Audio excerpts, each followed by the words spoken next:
asalaamaaleykum mbokk yi tey la altine ñaar fukki fan ak juróom-ñaar ci jumaada saani muy weeru maamu koor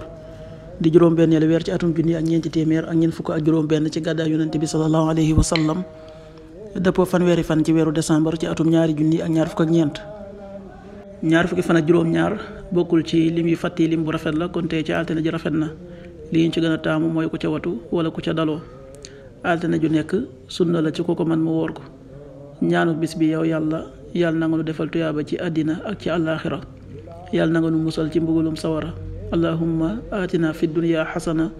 wa fi l-axirati xasana wa qina adaban naar allahumma atina fi dunya xasana wa fi l-axirati xasana wa qina adaban naar. xadiisu bis bi yonent bi sallallahu alayhi wa sallam nee na yàlla sunu boroom moo ngi ci ndimbalul jaamam li fi ak jaam bi mi ngi ci ndimbalul mbokkam. xaddis bi muslim nettali na ko qaala rasulullahi sallallahu alayhi wa sallam wallahu fi awni al abdi maa kaana al abdu fi awni axiih rawaahu muslim.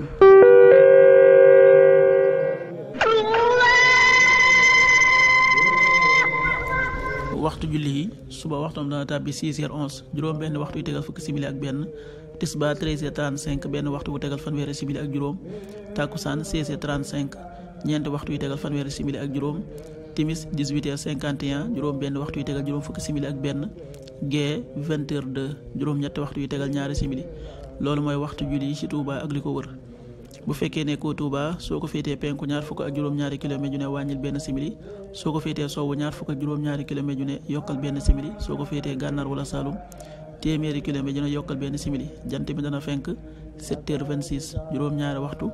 yu tegal ñaar fukki simili ak juróom benn di so 18h47 juróom benn waxtu yu tegal ñeent fukki simili ak juróom ñaar yàlla nangul te nangul leen amin